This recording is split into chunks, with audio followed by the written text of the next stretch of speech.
Hello friends, I'm Smita Kumar and you're watching your own health channel MediCircle. How many of us donate blood?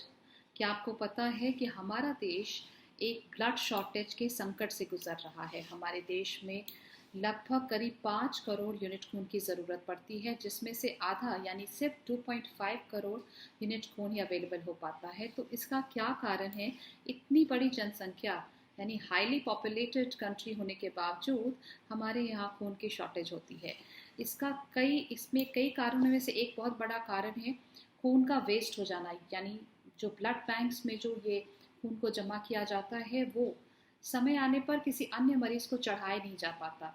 हर साल हमारे देश में करीब 6.5 lakhs of unit blood and blood components are getting wasted, यानी करीब 6.5 lakh blood और blood components हर साल वेस्ट होते हैं, जो कि एक बहुत ज़्यादा चौंकाने वाली बात है। खून किसी भी हेल्दी शरीर के लिए बहुत ही इम्पॉर्टेंट है। अत्यधिक खून बह जाने से मरीज को एक्स्ट्रा खून की आवश्यकता पड़ती है, और अगर ब्लड बैंकों में खून पर्याप्त मात्रा में अवेलेबल नहीं हो तो मरीज की जान बचाना कई बार मुश्किल हो जाता है। लोगों में रक्तदान को यानी ब्लड डोनेशन को अवेयर करने के लिए, लोगों में इसके लिए अवेयरनेस बढ़ाने के लिए हर साल 14 जून को वर्ल्ड ब्लड डोनर डे मनाया जाता है, यानी जिसमें बहुत सारे लोग आगे आते हैं और ब्लड डोनेट करते हैं। इसके ज़रिए विश्व भर के रक्तदाताओं को धन्यवाद भी किया जाता है, क्योंकि ऐसे कई सारे लोग हैं जो रेगुलरली ब्लड डोनेट करते हैं और अनजाने ही कितने सारी जिंदगियों को बचाने की कोशिश करते हैं। लोगों में ब्लड डोनेट करने को लेकर के बहुत सारे मिसकंसेप्शंस भी हैं। लोगों को ऐसा लगता है कि ब्लड डोनेट करने से कई बार कमी आ जाएगी, उनके शरीर में कमज़ोरी आ जाएगी, वापस ये ब्लड कब बन पाएगा। ऐसे बहुत सारे मिथ्स को हम लोग बस्ट करेंगे, डिबंक करेंगे और जानेंगे कि ब्लड डोनेट करना कितना इम्पॉर्टेंट है। करीब अच्छे हेल्दी जो लोग हैं वो एक साल में करीब 2 साल में तो आराम से वो ब्लड डोनेट कर सकते हैं। ब्लड डोनेशन हमारे शरीर के लिए भी बहुत ज़्यादा लाभदायक है, बहुत ज़्यादा हेल्पफुल है, और एलिजिबल लोगों को साल में 2 बार ब्लड डोनेट करना ही चाहिए। मेडिसर्कल आपके पास लाता है right information straight doctors and experience के थ्रू। So let's go and find it out that are there any problems which are related to blood donation. If no, are we like donating blood regularly? क्या हम दूसरे लोगों की जान बचा पा रहे हैं? क्योंकि अगर ब्लड का दूसरा कोई सब्स्टिट्यूट नहीं है, मरीज को अगर ब्लड की ज़रूरत है तो उस वक्त ब्लड ही देना पड़ता है। इसलिए हम आगे आएँ और जो लोग हेल्दी हैं वो तो बिल्कुल ही ब्लड डोनेट करें और कई सारी जिंदगियों को बचाएं। Stay healthy, stay tune to मेडिसर्कल।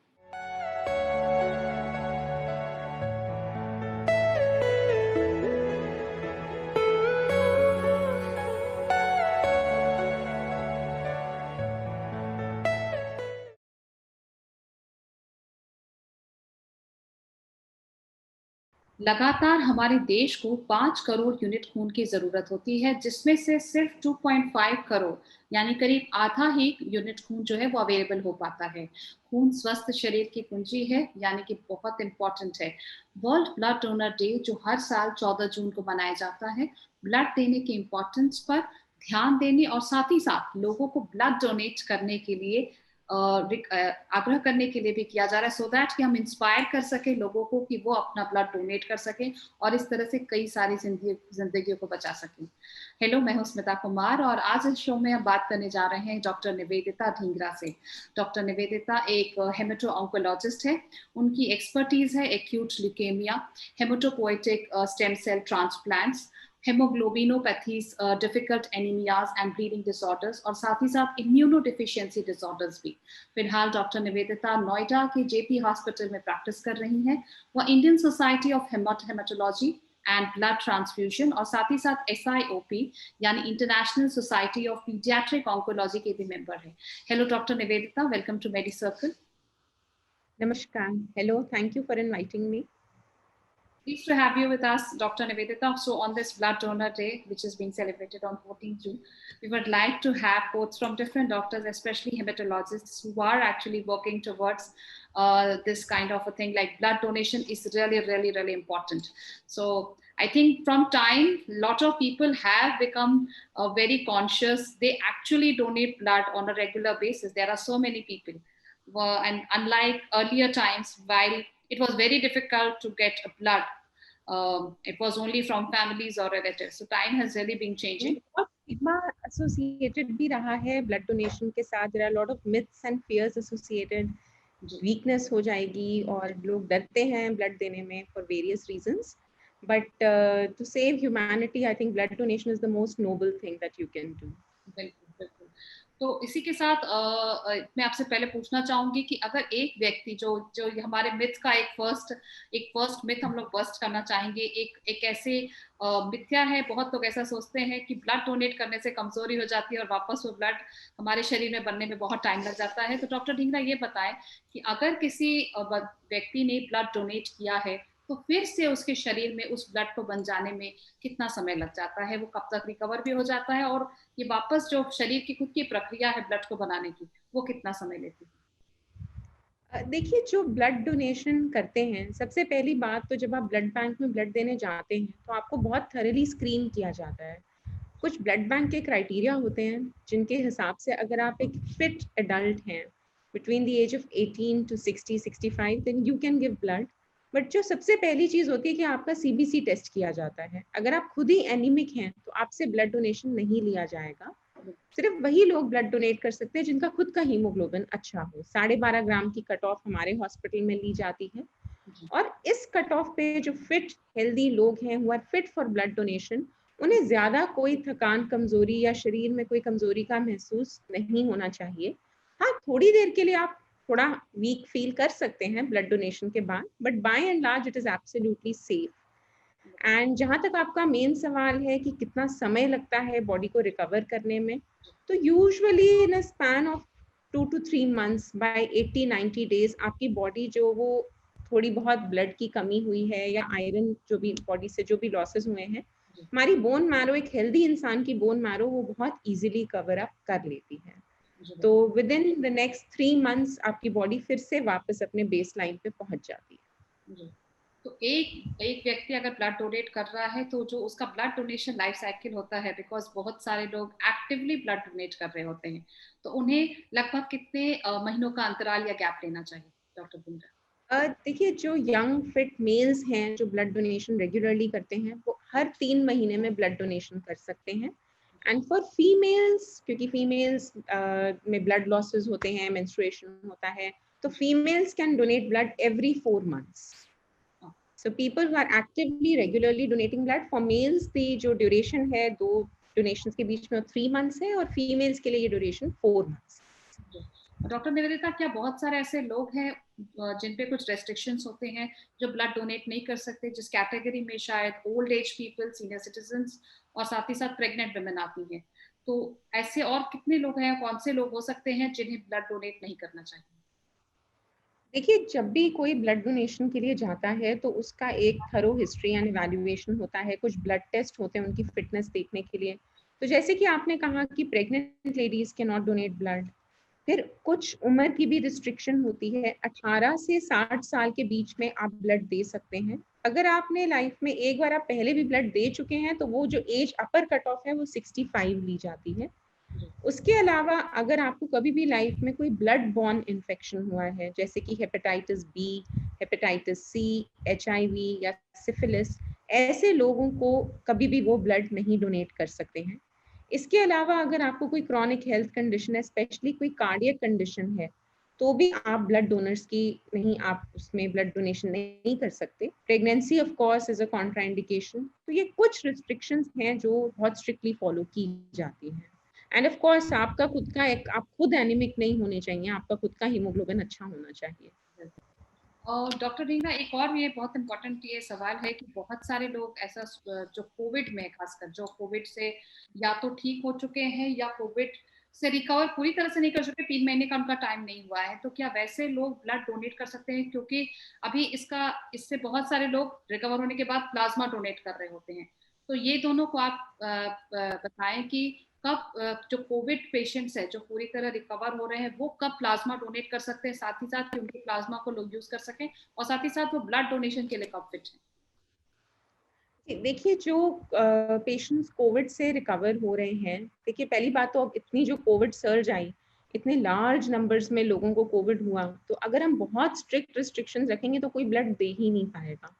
और मैं जिस प्रोफेशन में हूँ, being a haematologist, for me it is very essential that people should come and give blood and save patients जिनको ब्लड डिसऑर्डर्स हैं, जिनको रेगुलर ब्लड ट्रांसफ्यूजन की रिक्वायरमेंट होती है। तो एज ऑफ नाउ जो गाइडलाइंस हैं, अगर आप कोविड से नेगेटिव हो गए हैं, you have a negative RTPCR report, you have recovered from covid, तो आप ब्लड डोनेशन कर सकते हैं after 14 days. With regards to your question on plasma, देखिए प्लाज्मा थेरेपी अब जो है बहुत हद तक हमारी जो गवर्नमेंट गाइडलाइंस हैं वो रेकमेंड नहीं कर रही हैं प्लाज्मा। बहुत लार्ज स्केल स्टडीज ये दर्शा चुकी हैं कि प्लाज्मा थेरेपी बेनिफिशियल नहीं है।